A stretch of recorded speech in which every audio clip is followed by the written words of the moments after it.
Terus kemudian open minded. Ini salah satu hal yang saya sukai ketika saya mengajar tentang IB learner profile ini. Karena ketika anak-anak ditanamkan dari kecil tentang open minded ini, mereka akan selalu belajar listen to others, gitu ya. Saya sering sekali ketika di kelas, saya bilang sama anak-anak, kamu tahu nggak kenapa Tuhan kasih kamu 2 telinga, 1 mulut? Ya, karena kita diminta untuk lebih banyak mendengar daripada lebih banyak berbicara. Itu selalu saya tanamkan sama anak-anak, siswa-siswa saya. Try to open your mind, gitu ya, untuk mendengarkan. Mendengarkan tidak hanya masuk kiri, keluar kanan. Dengarkan, cerna, terus jangan langsung di-reject, ditolak. Oh, itu tidak sesuai dengan kata hati saya. Enggak. Kamu dengarkan dulu. Seperti apa, kenapa, terus kira-kira rasionalnya seperti apa, kenapa dia memilihnya seperti itu.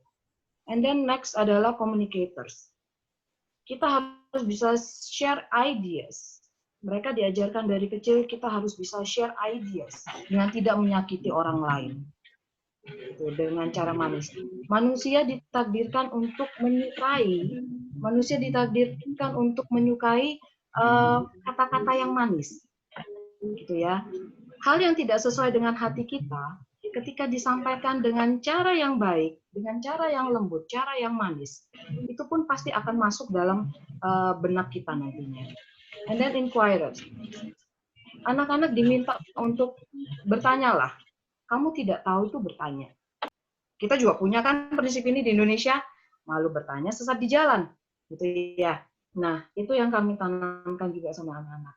Selalu bertanya. And then principle. Do what's right, gitu ya. Ini kami konekkan dengan integrity juga, integritas. Kami selalu menanamkan sama anak-anak, you need to have principle. Terus kamu harus punya integritas. Apa sih integritas itu? Kamu melakukan apa yang betul, walaupun yang tahu hanya kamu dan Tuhan saja. Tetap lakukan itu, ya.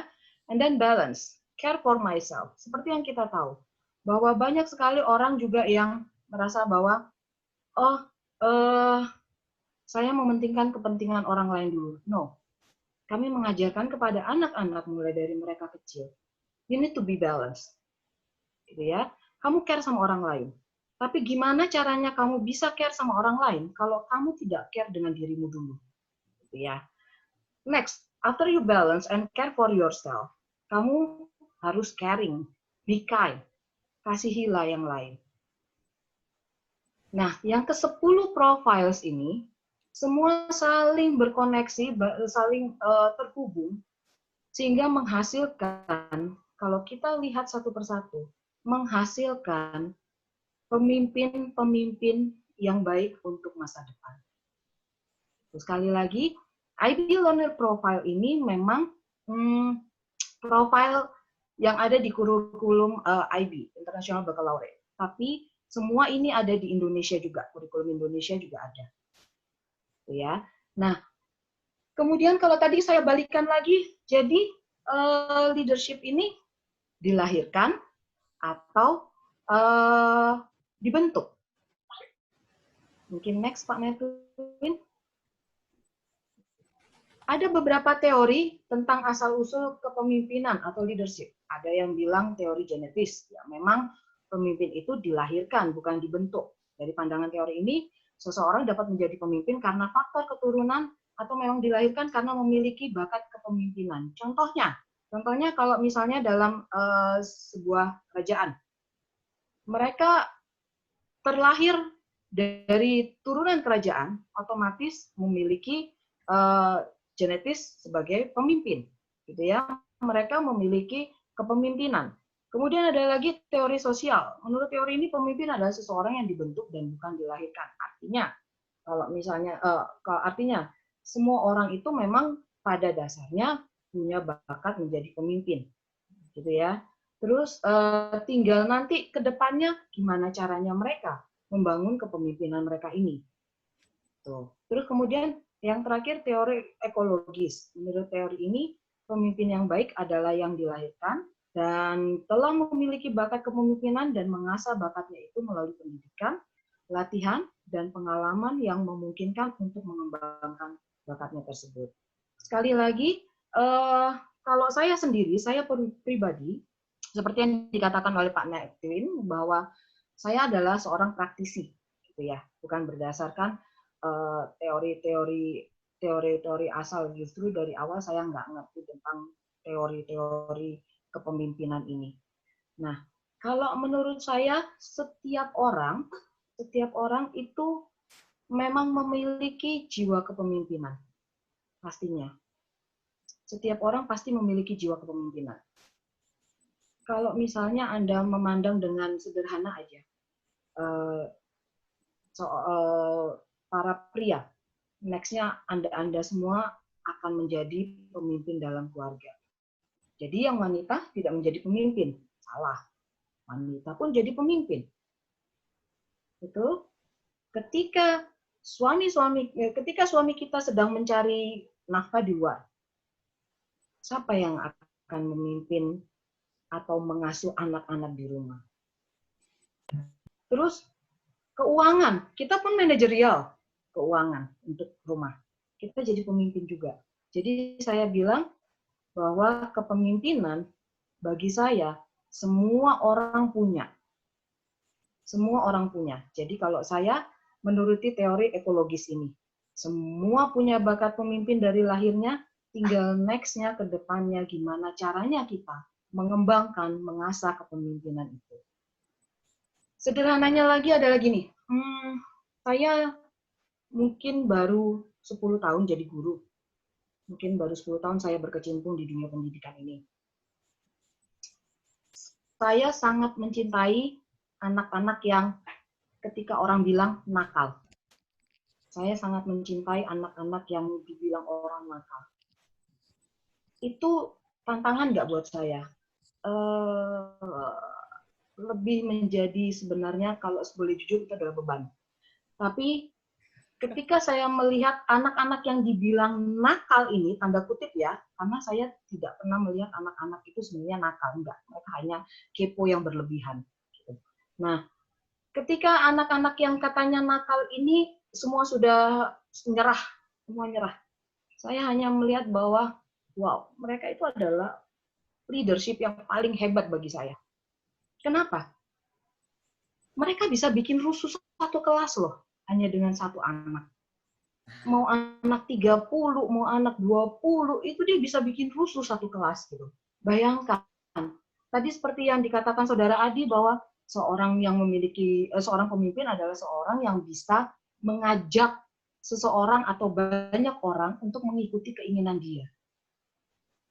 Oke, nah, jadi kalau Anda melihat anak yang katanya nakal, percayalah, Anda melihat seorang pemimpin hebat di situ. Hingga gimana tadi caranya kita menuntun dia, mengasah dia untuk menuju mencapai atau mengasah kepemimpinannya ke arah yang benar. Mungkin saya boleh sedikit sharing ya. Ada satu siswa saya dulu, saya baru 3 tahun jadi guru. Dia luar biasa yang katanya sampai semua guru udah banyak nyerah. Saya kebetulan wali kelasnya saat itu. Saya masih guru biasa, gitu ya. Terus semua guru selalu komplain setiap hari, nggak pernah ada hari tanpa komplain tentang anak ini. Kebetulan inisialnya juga A, gitu ya. Suatu saat saya panggil anak ini, kamu itu kayaknya setiap hari kalau nggak ada guru yang komplain, kamu bakalan pusing deh, gitu ya. At the end, ketika kita bicara panjang, anak ini nangis. Saya takut dong. Duh, anak ini nangis. Sebagai guru swasta, saya bikin anak nangis.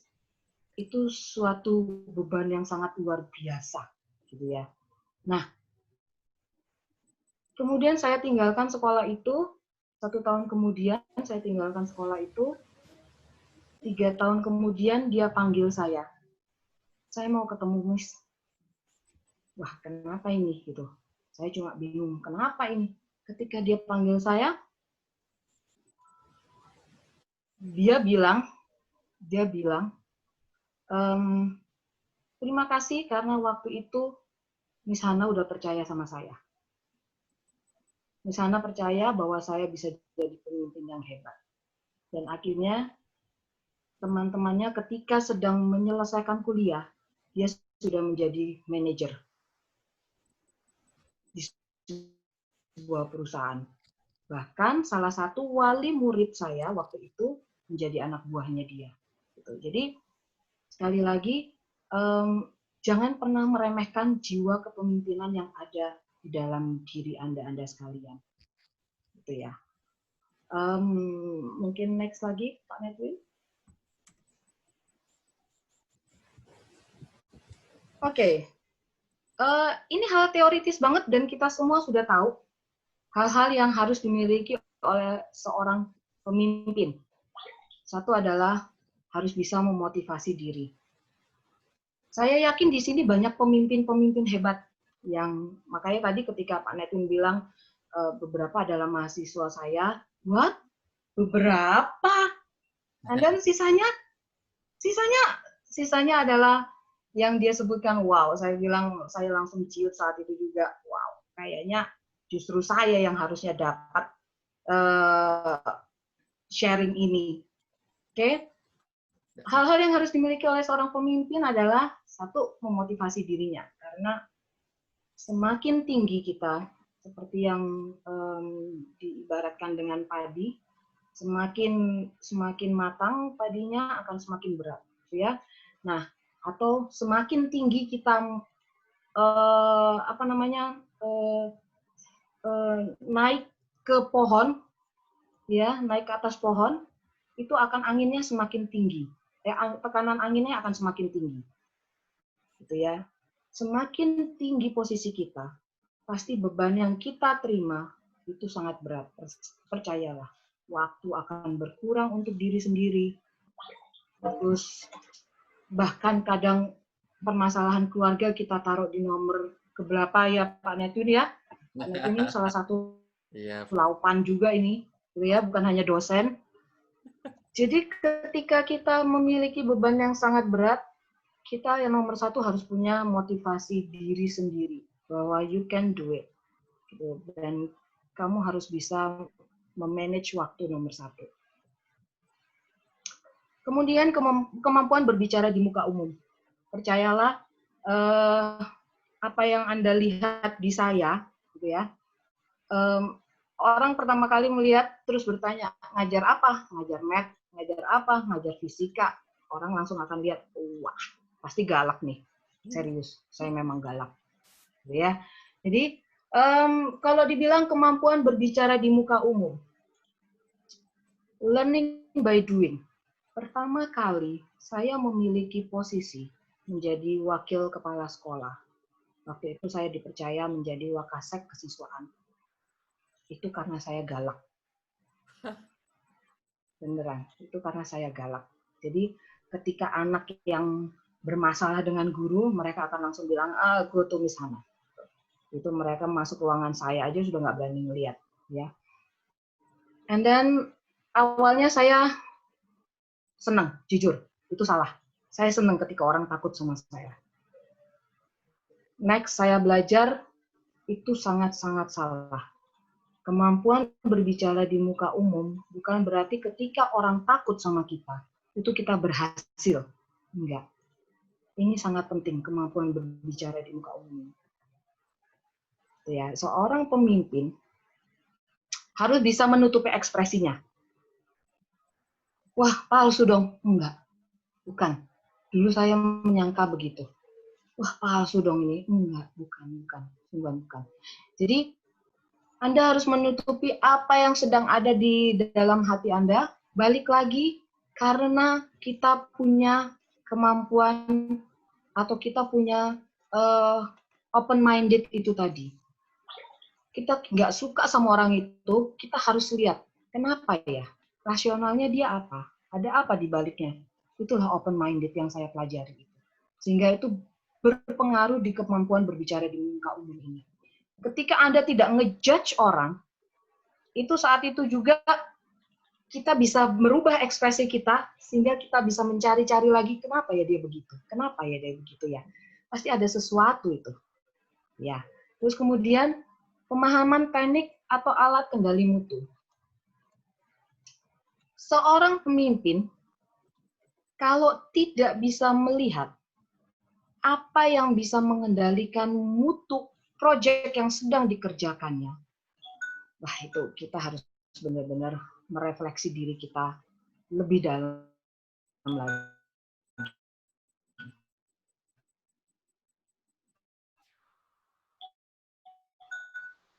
Kemudian ini artinya adalah banyak orang bisa memecahkan masalah. Banyak orang bisa memecahkan masalah. Tapi sometimes cara memecahkan masalahnya itu kadang kalau bahasa Surabaya kita ngawur. Gitu. Yang penting problem solve. Itu salah. Kita nggak lihat di belakang ada ini nggak, ada dampaknya nggak dari pemecahan masalah itu. Kemudian yang paling penting lagi adalah kemampuan memecahkan masalah dengan sistem adalah jangan menyalahi aturan yang ada. Semoga di sini tidak ada dosen ITS. Adakah di sini dosen ITS? Semoga nggak ada ya. Dulu saya waktu kuliah dibilang gini. Adakah? Adakah Pak Netwin? Aduh. Ada. jangan. Jadi bukan saya bilang ITS ya, maaf. Jadi saya ketika kuliah dulu diajari gini. Le, kalau kamu nanti jadi kontraktor, gitu ya. Kalau kamu nanti jadi kontraktor, yang harus kamu pegang itu adalah, beliau pegang sebuah kitab kita di teknik sipil itu adalah SNI. Kamu nanti jadi kontraktor, kitab ini kudu kamu jadikan patokan luar biasa, hafalkan ini.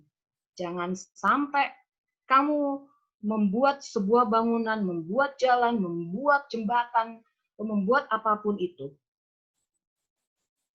di bawah yang dari aturan ini.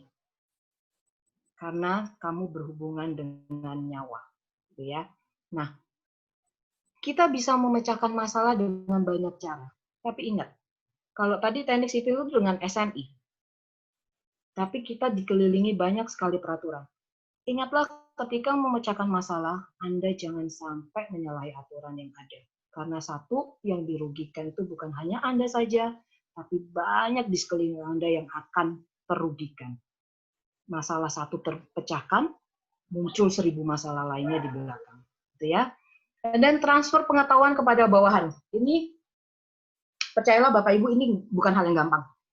Transfer pengetahuan kepada bawahan itu kita merasa bahwa apa yang ada di pikiran kita, ide-ide kita, itu adalah hal yang paling mahal. Sehingga kalau kita mau membagikannya, kita merasa kok enak. Maaf ya kalau saya campur bahasa Jawa, Pak Netwin, boleh kah? Kok enak, mikir dewe rek gitu. Nah, itu kadang yang seorang pemimpin itu yang susah sekali. Saya bisa mentransfer pengetahuan saya itu setelah beberapa tahun saya dengan tim saya, gitu ya. Saya tetap berpikir bahwa apa yang ada di otak saya atau pengetahuan saya itu, ketika saya keep itu untuk diri saya sendiri, maka saya akan menjadi jauh lebih berharga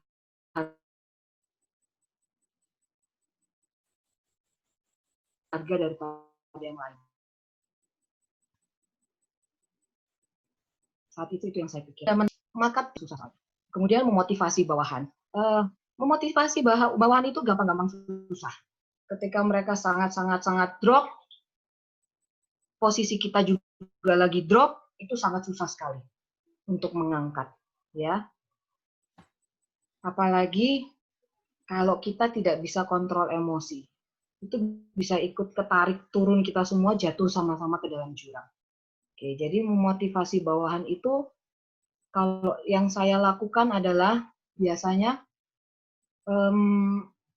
setiap orang itu pasti ada positif dan negatifnya. Saya tahu ketika dia melakukan kesalahan, ada usaha besar yang sudah dia lakukan di baliknya. Itulah yang saya gunakan untuk memotivasi dia. Sama, balikin ke kita lagi. Ketika kita melakukan kesalahan, terus kita langsung dibilang, kamu tuh, tapi tidak dimotiv untuk, padahal kita sudah bilangin, aku sudah lembur, aku sudah mengorbankan waktuku, aku sudah mengorbankan keluarga aku, semuanya. Tapi ternyata gagal aja. Nah, itulah. Kita coba kembalikan ke diri kita. Lihatlah usaha keras apa yang sudah dilakukan sebelum kita memberi mentoring, ini loh, kamu salahmu di sini loh. Ya. Terus kemudian, keinginan untuk mengetahui perkembangan. Ketika kita menjadi seorang pemimpin, kita punya tim. Satu hal yang harus Anda lakukan adalah jangan pegang semuanya sendiri. Berbagi tugas. Jelas, ini adalah prinsip dasar teamwork. Ya, prinsip dasar teamwork adalah berbagi tugas. Tapi jangan bilang dong, oh aku sudah serahkan ke A. Dia urusannya dia. Kalau hasilnya jelek, tinggal dia yang saya hajar. Nggak bisa.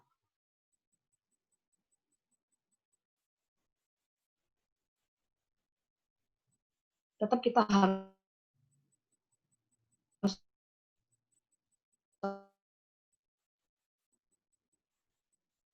ada supervisi.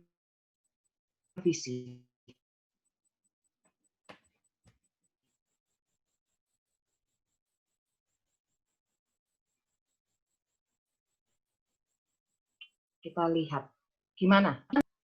Subordinate kita hancur, maka kita yang di atas, bangunan, fondasinya hancur. Jelas yang atasnya tidak akan bisa bertahan. Ya, bagi saya sebuah perusahaan yang bagus, sebuah sekolah yang bagus, apapun usaha yang bagus itu dilihat dari kesejahteraan yang paling bawah. Mungkin ini hal yang biasa banget, ya. Tapi itu yang terjadi ketika bawahnya kokoh, maka atas itu akan sangat kokoh. Kemudian saya skip. Mengenali karakteristik bawahan. Ini paling seru. Mengenali karakteristik bawahan itu paling susah menurut saya. Apalagi kalau kita subordinate kita semakin banyak. Kalau subordinate kita cuma 1, 2, itu gampang ya, bisa dikenali. Oh, nanti untuk yang usaha ini saya butuh tenaga keterampilannya si A, yang ini saya keterampilan yang B. Kalaupun ada crash-crashnya, kenapa si A dapat ini, si B nggak dapat ini, dan mereka komplain, itu gampang kita selesaikan. Tapi ketika subordinate kita, bawahan kita itu semakin banyak, Anda harus mengenali karakteristiknya, Anda harus bisa menempatkan ketika ada permasalahan, Anda bisa tahu, oh ini karena dia begini. Mengerti lebih banyak orang itu pasti lebih susah. Saya melepaskan posisi menjadi kepala sekolah. Kemudian pindah ke sekolah yang lain dengan, menurut saya bahagia banget waktu itu. I'm free dari beban-beban menjadi seorang pemimpin, gitu ya. Saya bisa tidur dengan tenang, gitu. Nah, itu kerontokan rambut saya sudah mulai berkurang bahagia sekali. Waktu itu saya hanya membawahi sekitar less than 10 ya Pak Netwin ya, less than 10 teachers gitu ya. Saya cuma membawahi sekitar kurang dari 10 orang. Pindahlah saya ke tempat yang baru. Tuhan bilang gini, kamu belum cukup belajar. Di tempat yang baru malah saya harus mengepalai hampir 20 orang. Wow. Ya, saya bahagia awalnya, terus sekarang lebih cenut-cenut lagi. Kenapa? Kemarin itu yang kurang dari 10 orang, saya mengenali karakteristiknya aja setengah mati. Untuk memahami, untuk anak ini kayak gini, untuk mengangkat dia, itu saya benar-benar yang harus, ya apa caranya ngangkat anak ini ya? itu setengah mati. Ini saya harus membawahi yang dua kali lipatnya, dan saya harus mengenali karakteristik 2 kali lipatnya lagi. Luar biasanya adalah ketika kita belajar mengenali karakteristik orang, semakin kita merendahkan diri kita untuk yang melawan ego kita sendiri. Nggak nyambung sih, tapi cobalah, itu terjadi. Semakin kita ingin mengenali karakteristik orang, semakin ego kita ditekan ke bawah. Oke. Next, keinginan untuk melakukan perubahan atau perbaikan. Pastinya. Saya bilang Anda bukan a good leader kalau Anda cuma melakukan yang standar-standar itu aja terus. Ya wis lah segini-segini aja, toh nanti kalau aku kasih lebih, ya gajiku belum tentu naik. Kalaupun naik ya belum tentu naik banyak. Itu stop. Kalau Anda berpikir itu, mohon maaf saya bilang, tidak, Anda bukan leader yang baik. Ya. Nah, keinginan untuk melakukan perubahan atau perbaikan. Sering sekali yang saya lakukan waktu itu adalah, kalau saya melakukan perubahan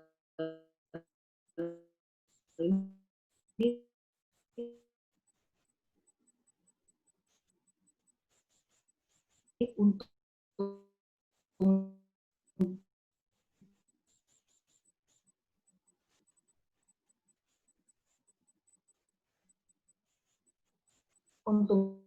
di lautan saya dong gitu. Pembelajaran itu susahnya setengah mati. Melakukan perubahan untuk mendapatkan perbaikan, terutama Anda kalau di dunia marketing. Saya sampai sekarang bilang nyerah saya dengan orang-orang marketing. Kalian adalah orang yang TOP BGT, orang-orang marketing. Ya. Marketing itu setiap hari harus berusaha untuk gimana caranya ya untuk menjual itu setiap hari selalu melakukan perubahan, ya. Terus sikap mental, integritas, daya tahan terhadap tekanan. 2 tahun saya menjadi 3 tahun. 3 tahun saya menjadi wakasek kesiswaan, itu masih wakasek gitu. Saya harus operasi kista di otak. Apa hubungannya? Ternyata memang berpikir dengan sangat berlebihan, tekanan sangat berlebihan, itu menambah stres, sehingga dokter juga bilang ini yang memicu kistamu bereaksi. Gitu. Jadi berpengaruh ya Bu, Bapak Ibu, ke ini ya. Itu berpengaruh ternyata. Oh. Benar, itu berpengaruh dengan saraf-saraf Anda pastinya, karena kan semakin banyak tekanan ya Pak ya. Jadi kalau jadi seorang pemimpin, percaya makan itu nomor sekian.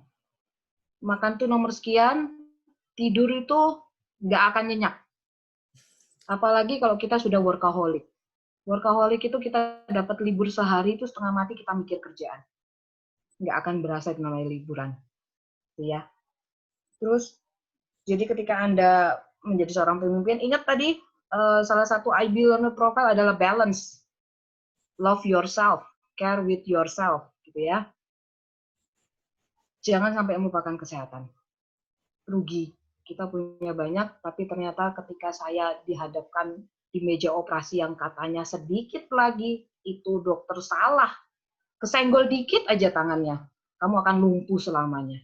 Bahkan bisa koma selamanya. Apa gunanya? Apa yang kita miliki? Ya. And then, the last one but not least, itu adalah teamwork. Bisa nggak jadi pemimpin tapi nggak bisa memiliki teamwork yang baik? Tidak bisa berteamwork yang baik. Bisa. Saya saksinya, karena saya melakukannya. Ya. Egois. Saya punya jabatan. Dengerin saya dong. Tidak ada teamwork. Yang ada mereka cuma mendengarkan perintah dari saya. Ya. Balik lagi. Teamwork itu harus menjadi seorang listener yang baik. Orang yang open-minded. Ya. Saya memiliki beberapa bos, beberapa pemimpin, dan saya sangat bersyukur mereka berbeda-beda tipikal kepemimpinannya. Tapi yang bisa saya ambil benang merah dari mereka semua adalah mereka memiliki kepercayaan kepada anak buahnya. Mereka, yang kedua, mereka mendengarkan, bertanya kepada anak buahnya, gimana menurut kamu? Dua hal ini yang paling penting menurut saya dalam teamwork, ya, saling mempercayai dan mau mendengarkan. Next, Pak Netwin.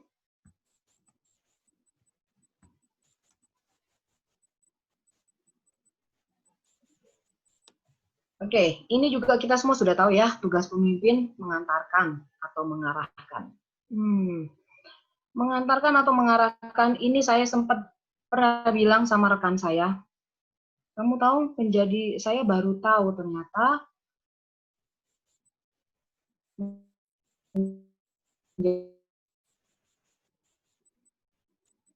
jadi seorang pemimpin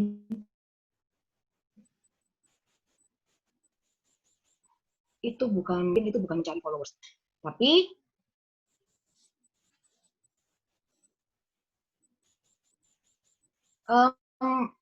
pemimpin juga. Yang kedua, mengepalai. Tidak akan pernah ada sebuah proyek ataupun kegiatan apapun kalau tidak punya kepala itu bisa berjalan dengan baik. Salah satu contohnya adalah misalnya untuk Anda-Anda yang sudah berumah tangga. Bisakah rumah tangga Anda berjalan dengan baik tanpa kepala? Atau kalau kepalanya ada dua, bisakah berjalan dengan baik? Harus ada kepala satu. Kemudian ada kepala-kepala lain di bawahnya yang kita sebut sebagai subordinate. Itu benar, tapi kepala harus ada satu. Ya, mempelopori atau merintis. Salah satu alasan saya untuk mencintai dunia pendidikan, terutama untuk menjadi guru, itu adalah pure guru adalah saya tidak perlu merintis. Karena ketika saya menjadi kepala, merintis itu adalah hal yang paling menyakiti, paling bikin pusing kepala untuk merintis itu. Mulai semua dari bawah, untuk gimana jalannya, manajerial dan segala macam itu susah sekali gitu ya. Kemudian memberi petunjuk, nasihat atau petua. Gampang diomongkan, tapi seperti kata saudara Adi tadi, kita harus jadi role model dong, gitu ya. Kita kasih nasihat, kamu jangan telat ya, tapi kita datang telat dulu, ya. Kamu kalau telat terus nanti gimana dilihat anak-anak? Kita gimana kalau kita telat? Nah, itu dia. Terus kemudian memberi bimbingan. Memberi bimbingan itu kalau Anda tahu di sekolah ada guru BK, ya. Saya paling kasihan dengan guru BK saya. Setiap ada anak yang masuk di situ, percayalah sama saya, 1:1000 yang datang membawa kue. Mereka ada datang membawa masalah. Ya, memberi bimbingan itu sangat susah. Kenapa? Kalau ada yang salah, kita yang kena. Kan? Kemudian membina untuk meningkatkan pengetahuan dan keterampilan anggotanya. Bapak Ibu sekalian, untuk menjadi kepala sekolah waktu itu hal yang saya paling benci adalah ketika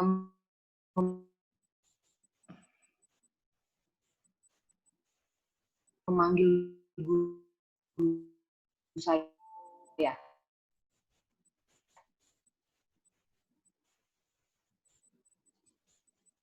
dan menyodorkan sebuah buku besar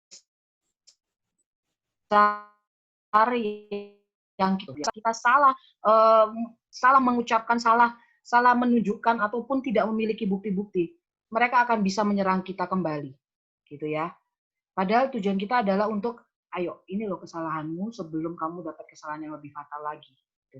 Nah, membina adalah salah satu tugas pemimpin yang wajib dilakukan. Apabila Anda menjadi pemimpin, melihat sebuah kesalahan, walaupun itu kesalahan kecil dari subordinate Anda, dari bawahan Anda, tolong jangan dibiarkan, jangan dianggap nggak ada, oh nggak masalah, masalahnya kecil aja.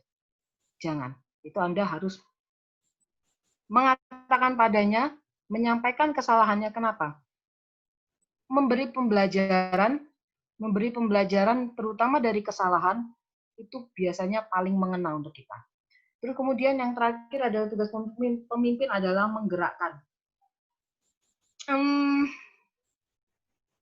Tidak semua anggota tim kita datang dengan senang hati ke kita.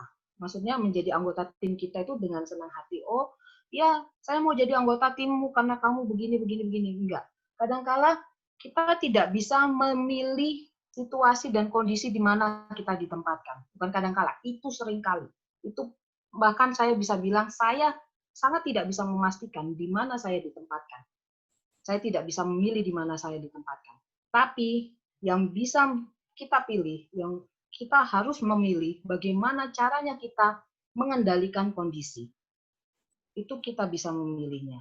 Nah, anggota tim yang susah sekali untuk digerakkan atau yang tidak satu visi dan misi sama kita, dibuang. No. Saya belajar ini dari 3 tahun terakhir saya di tempat baru ini adalah menggerakkan orang yang tidak satu visi dan satu misi sama kita. Bukan dengan cara, maaf kasarannya, ditendang, dikeluarkan. Tidak, bukan gitu caranya. Ya. Banyak pemimpin yang menggunakan cara yang berbeda, tapi satu, tolong Anda semua ingat, jangan nomor satu Anda tempatkan adalah untuk kasarannya mengkick orang yang tidak mau bergerak. Tolong jangan.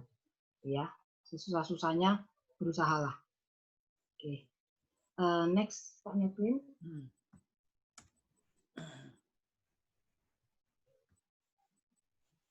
Ciri-ciri pemimpin yang efektif.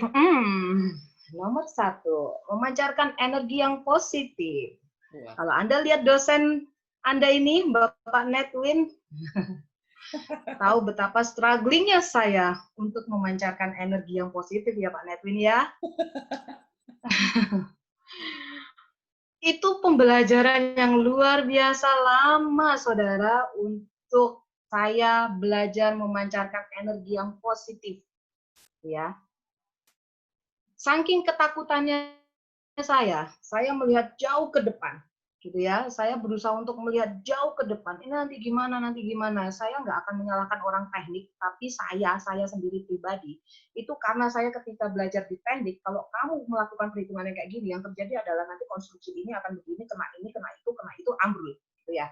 Itu jadi saya berpikir jauh ke depan, sehingga ujung-ujungnya saya nggak tahu ini karakter sih, bukan karena saya sekolah di tekniknya. Akhirnya saya berpikir jauh ke depan itu lebih banyak saya ke negatifnya. Saya, kalau kita kayak gini nanti parents-nya kayak gini nih, jadinya gini, waduh, nggak masalah kita nanti gini. Stop. Kalau kita, dan saya sudah membuktikan itu, ketika saya punya satu pemimpin yang sangat teramat betul-betul positif, saya sudah emosi luar biasa, saya bilang, Anda butuh bukti kejelekannya dia tuh yang gimana lagi. Ini semua sudah saya keluarkan semua bukti. Tapi pemimpin saya bilang, no, lihat dong, lihat lagi. Kamu cari lagi, lihat lagi. Ada apa dia begitu? Lihat lagi. Nah, dia memancarkan energi yang positif, dan percayalah, emosi saya tiba-tiba saat itu juga saya berpikir, iya ya, benar. Energi positifnya masuk dan itu lebih, kalau kita bisa bilang itu kita lebih damai sejahtera. Memancarkan energi positif, banyak hal-hal positif yang akan masuk ke kita. Kalau Anda ingat pelajaran kimia, Anda akan tahu di atom itu adalah energi negatif, ion negatif itu adalah ion yang paling mudah berpindah tempat dibandingkan ion positif.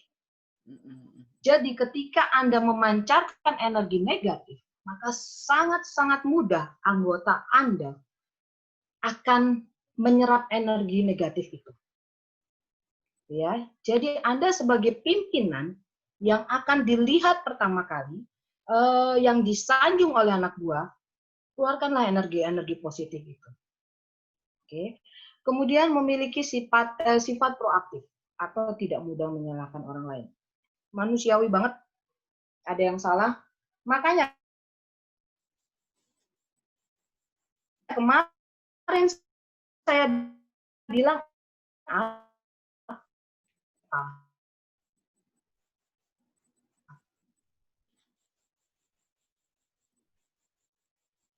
Kamu nggak mau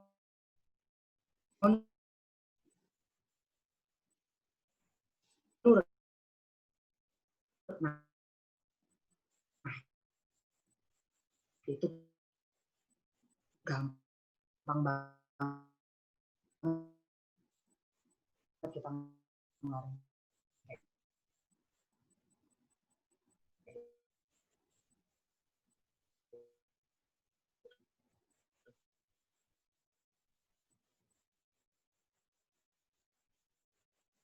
Sebagai pemimpin yang efektif atau pemimpin yang baik,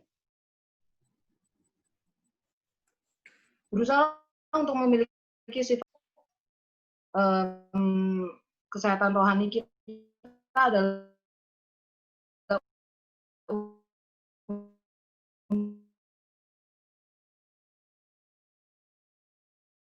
untuk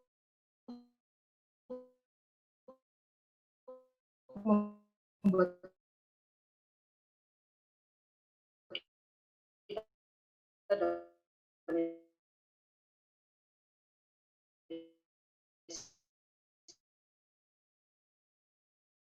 sejahtera, mudah didapat.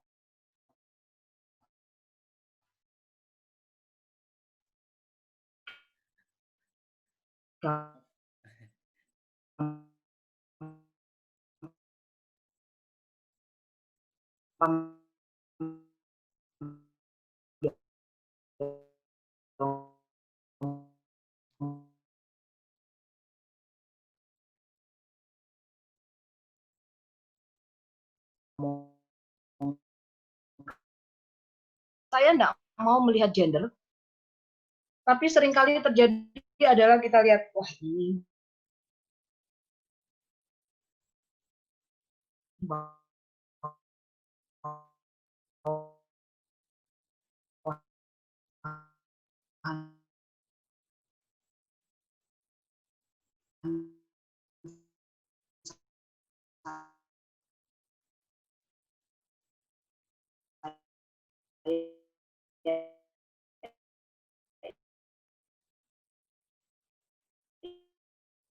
keputusan apapun yang Anda ambil, keputusan apapun yang Anda ambil, Anda harus awali dengan keyakinan. Anda yakin dengan keputusan, sehingga Anda menarik orang-orang lain untuk ikut yakin dengan apa yang Anda yakini tadi itu. Oke. Terus kemudian memiliki rasa percaya diri. Jelas ya. Memiliki rasa percaya diri ini adalah, kalau saya bisa bilang adalah, kita semua adalah pemimpin. Kita semua adalah pemimpin. Kita punya rasa leadership, kita punya jiwa leadership di dalam diri kita. Cuma itu tadi, nomor satu. Anda punya rasa percaya diri nggak? Kalau Anda nggak punya rasa percaya diri, percayalah Anda nggak bisa ngambil keputusan. Anda tidak akan bisa ngambil keputusan. Tapi jangan berlebihan ya. Kadang percaya diri berlebihan itu jatuhnya malah sombong. Ya. Next slide mungkin, Kak Edwin.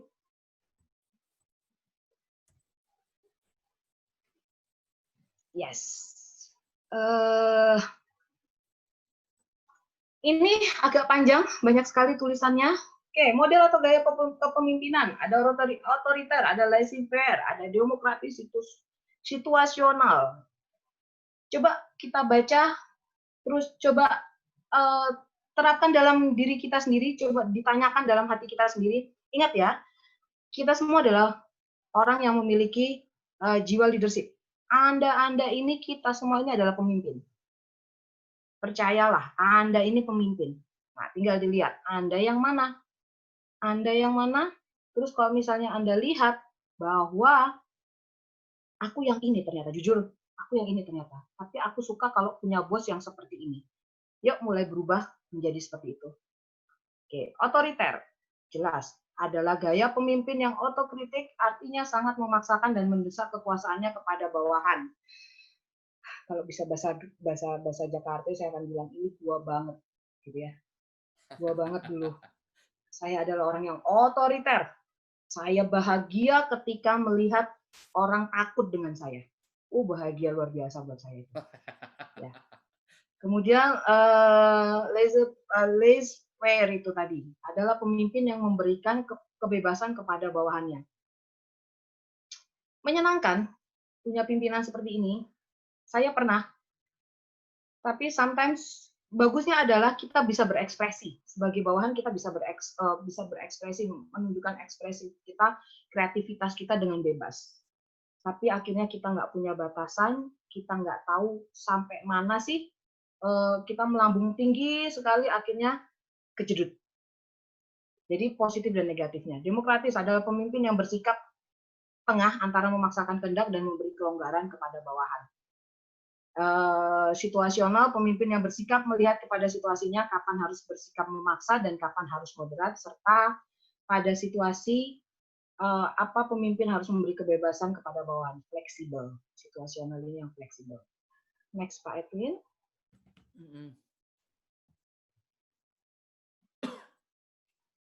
Ini yang positif dan negatifnya. Kalau Anda memperhatikan di sini sebelah kanan, lihatlah di situ ada kata-katanya nomor 3 dari paling bawah, nomor 3 dari bawah yang sebelah kanan. Ada rasa bangga bila bawahannya takut.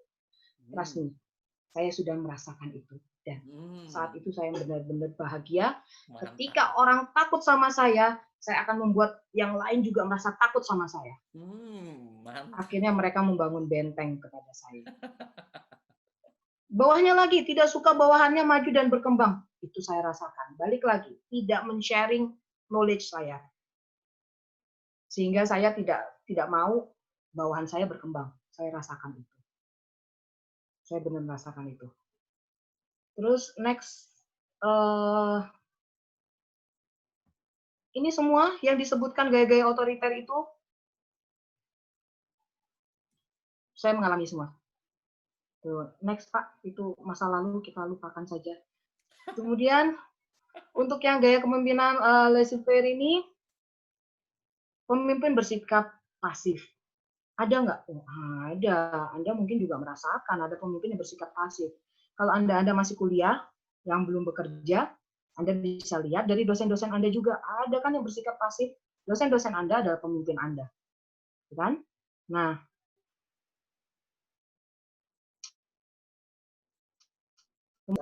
segalanya ya. Jadi feel free kalau Anda ingin mendapatkan PPT ini dan Anda lihat mana ya saya ya.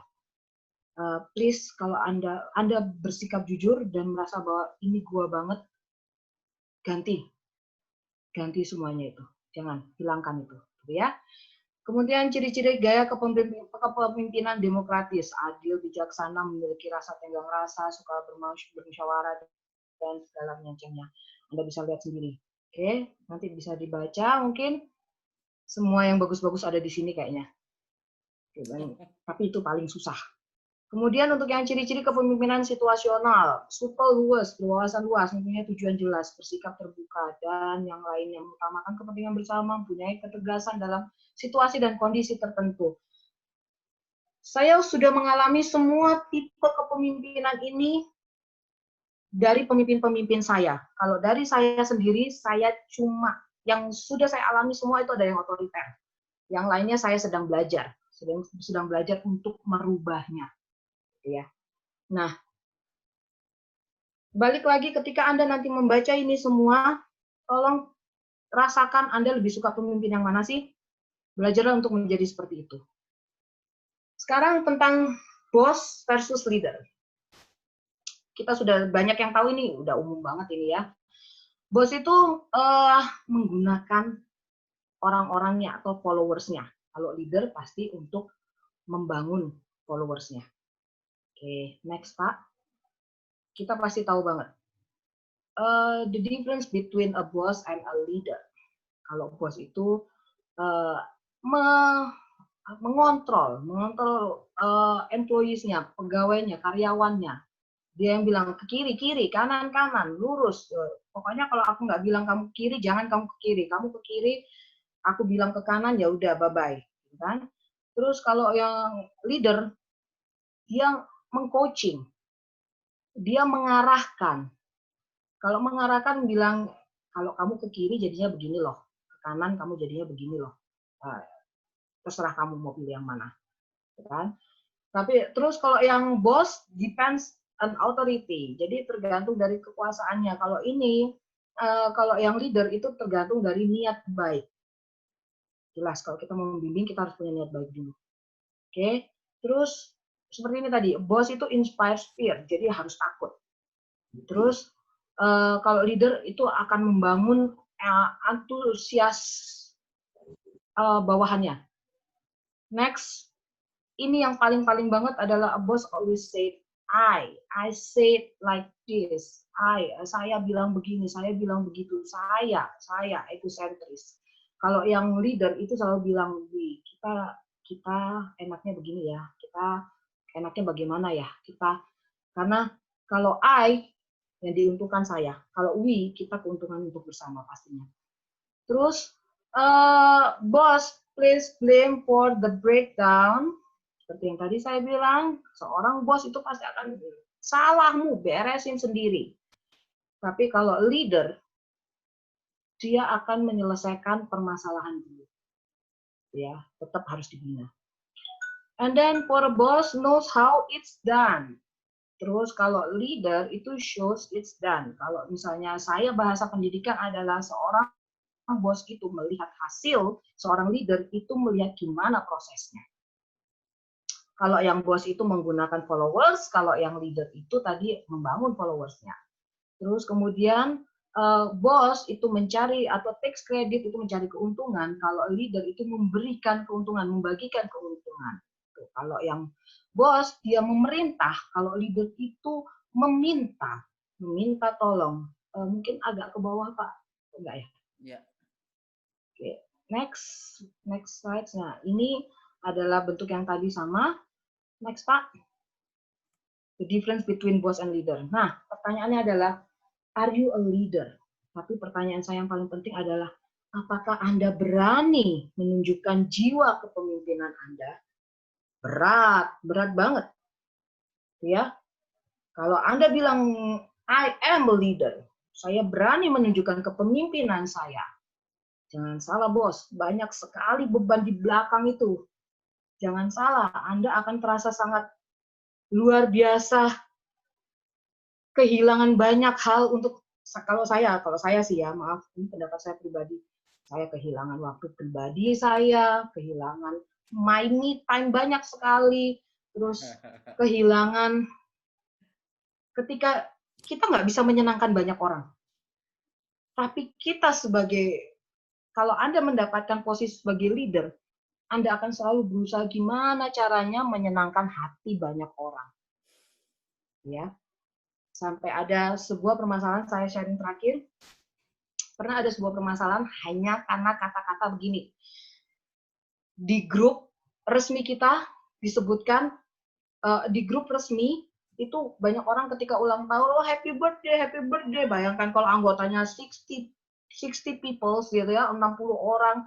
Itu satu orang ulang tahun, 59 orang mengucapkan happy birthday, wah penuh tuh grup ya kan, spamming banget. Nah, akhirnya kita punya satu rekan itu bilang, bisa nggak sih kalian nggak usah mengucapkan selamat ulang tahun di grup, masalah sepele ya, masalah sepele banget itu. Kita coba bilang, apaan sih masalah sepele gitu ya, ternyata itu bisa jadi masalah besar. Leader yang baik itu akan tahu bahwa tidak ada masalah sepele. Gimana caranya kita mencari win-win solution. Nggak bisa, semua orang nggak bisa dibuat senang, iya memang. Tapi gimana caranya memberikan rasional. Balik lagi ke communicators tadi. Gimana cara memberikan rasional, gimana caranya kita membimbing subordinate kita menjadi orang yang open-minded. Itu sih kalau dari saya.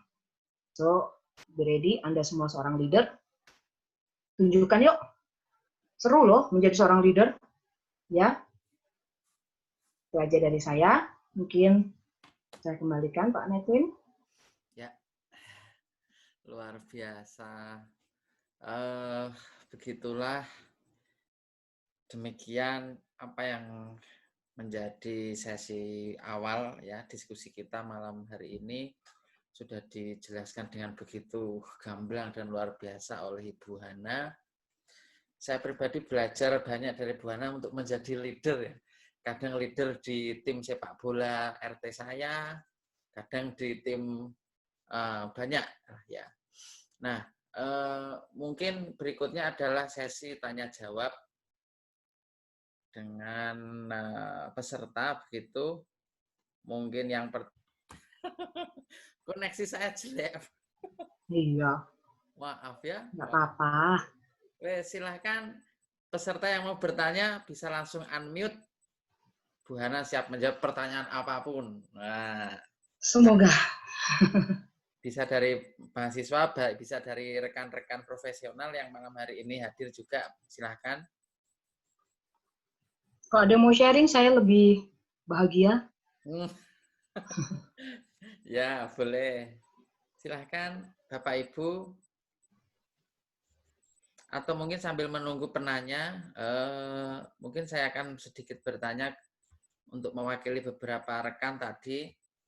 Jadi begini Bu Hana, ada tipikal leader itu yang karena beda generasi, ya generasi X, Y, dan Z begitu ya. Nah, angkatan kerja saat ini yang sedang besar-besarnya direkrut itu kan generasi Z. Yang mana rekruter sendiri itu dari generasi Y, dan yang memiliki perusahaan biasanya dari generasi X. Nah, ini bagaimana nih melihat para generasi ini? Susah. Susah, tapi sekali lagi, tadi yang sudah disebutkan bahwa seorang pemimpin harus memiliki pengetahuan luas, ya. Mau generasi X, mau generasi Y, kita untuk merekrut generasi Z ini, kita yang harus lebih, kalau bahasa Jawanya, kita nyelondong, ngelihat gimana pola pikir mereka. Gitu. Karena saya pribadi juga mengalami ketika melihat, aduh, zaman saya dulu ya, kalau saya yang saya cari tahu sendiri, kalau sekarang harus semua disodorkan. Itu salah satu perbedaan yang paling simpel gitu ya. Kita dulu cari tahu sendiri gitu. Nah, balik lagi, kita ada hukum untuk sebenarnya saling membutuhkan. Kalau perusahaan untuk mencari new employee itu kan berarti butuh. Jadi yang dilihat kebutuhannya, mau skill apa yang dia butuhkan, sesuai nggak dengan rubrik yang dia inginkan gitu, perusahaan inginkan. Kalau misalnya untuk menyeimbangkan, saya jujur saya bilang yang atas harus menyesuaikan, melihat di bawah seperti apa pola pikir mereka. Gitu. Karena kadang-kala untuk membawa pola pikir dari bawah ke atas itu lebih susah. Gitu. Menarik sekali. Apakah ada mungkin dari rekan-rekan yang mau bertanya, atau ini sepertinya sudah paham semua? Atau mungkin atau sudah lelah kali ya? Ya. Baik, Bapak Ibu. Kalau tidak ada yang bertanya, mungkin ada yang mau disampaikan oleh Ibu Hana. Memang saya sebetulnya ingin 1 jam itu untuk pemaparan begitu, 1 jam berikutnya untuk diskusi ya, Q&A gitu. Tapi nampaknya rekan-rekan sudah ini. Atau mungkin ada yang bertanya? Tidak ada ya? Berarti oke. Kata penutup dari Bu Hana mungkin. Oke, sekali lagi terima kasih untuk kesempatan yang diberikan. Mungkin di sini banyak para mahasiswa yang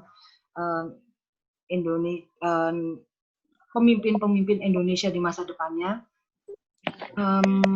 Yuk mulai kita open minded, kita lihat kelebihan dan kekurangan yang ada di sekitar kita, kita mulai perbaiki. Jadilah, beranilah untuk jadi pemimpin. Tidak melihat seberapa besar sih yang Anda pimpin itu atau seberapa banyak yang Anda pimpin. Ya, mau sedikit, mau banyak, berusahalah. Ya, terima kasih banyak untuk semuanya. Terima kasih banyak untuk kesempatannya. Stay safe, stay healthy. Iya, Terus Bu Hana. salam sehat untuk semua. Ini Yes. apa namanya? Mohon izin untuk foto bersama. Jadi Boleh. kita hidupkan dulu videonya ya teman-teman untuk foto bersama. Dan nanti akan saya apa namanya take picture gitu, bisa dihidupkan. Mohon kalau tidak berkeberatan videonya Bapak Ibu dan rekan-rekan mahasiswa silahkan. Saya hitung sampai 3, nanti boleh gaya bebas ya. Siap. Oke. 1, itu ada beberapa yang belum dibuka. Enggak apa-apa ya Bu Hana ya? Monggo Pak, silakan. Oke. Dengan senang hati. Siap. Saya hitung 1, 2, 3. Ya, luar biasa. Sekali lagi terima kasih Pak Netwin kesempatannya. Sama-sama Ibu Hana. Sampai di sini saya berjumpa. Demikianlah rangkaian acara webinar kita pada malam hari ini. Semoga Anda sukses selalu, sehat selalu, selalu jaga diri, jaga kesehatan. Sampai berjumpa di lain hari. Terima kasih. Selamat malam. Dadah. Bye. God bless you all. Bless you all.